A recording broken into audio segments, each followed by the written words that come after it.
Hello, my name is Brian Forsyth, and I'd like to talk to you today about expectations, about setting expectations, about meeting expectations, and not meeting expectations. Let's be honest. The year has passed, it's getting to be December, Christmas, everyone's happy and loving, and oh, wait a minute. No, they're not. There are a lot of people who are unhappy and they're fighting traffic and they're worried about not being able to get the perfect gift. And it's just not a very happy time.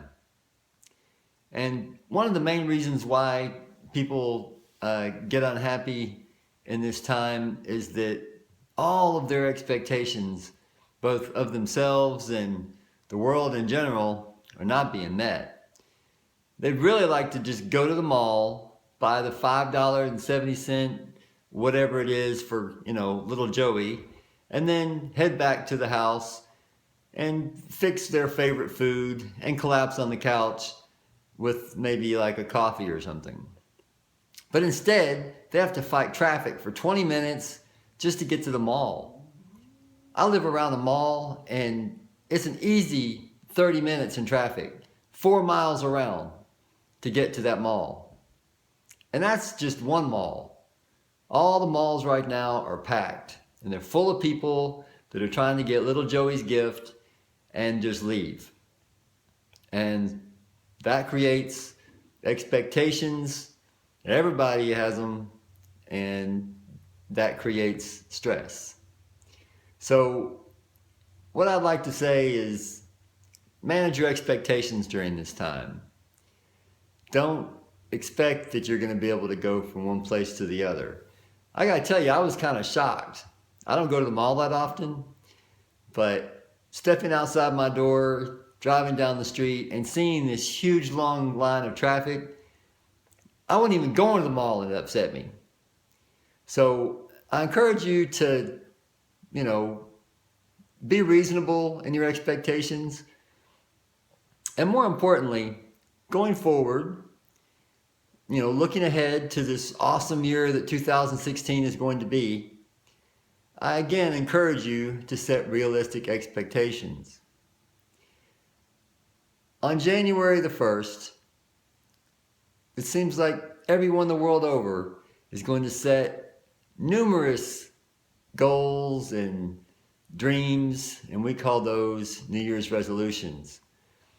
And of course, what happens? They don't get met. There's a problem with that. When you set expectations and goals, there's a little circuit inside your brain that says, okay, we're going to do that. And then when you don't work towards that, or when you work towards that and give it up, and you don't keep at it, your brain doesn't understand. It still thinks that you're working towards that. And so that creates a bunch of stress in your brain, and it takes brain resources. And the reality is that by March, you've forgotten all those things, but your brain hasn't. The getting things done model, which this philosophy is based upon, clearly indicates that if you have these things that you've decided to put your energy towards, until you either make a decision to continue doing them or decide that you're going to put them off until later in the year to where they're more realistic, unfortunately, unbeknownst to you, your brain is going to keep track of that stuff. And that will create problems for you as you try to be creative and successful going forward. So set realistic expectations. Don't try to lose 37 pounds in 3 weeks. It's probably not going to happen. While Jared did lose 160 pounds at Subway, I mean he ended up I think he's in jail now. But anyway, the point is not to set these unrealistic expectations.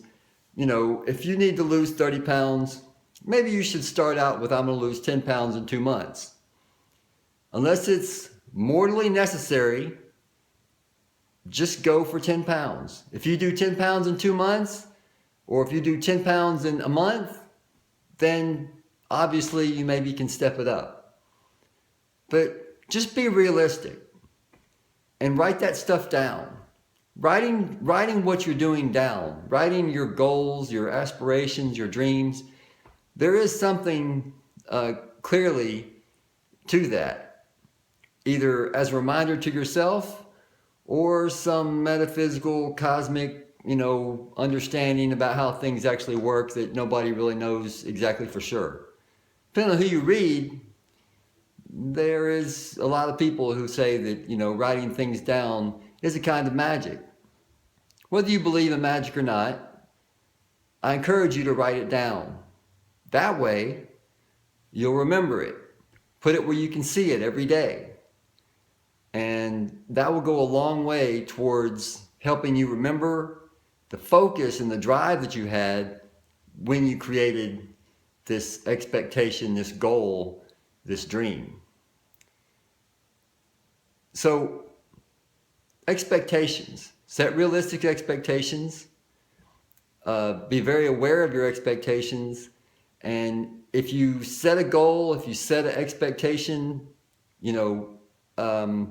make sure that you either say, okay, I'm not going to do that. I'm going to set that aside. I'm going to cut that in little pieces and move forward slower than I expected or thought I was able. Whatever. But just set your expectations reasonably.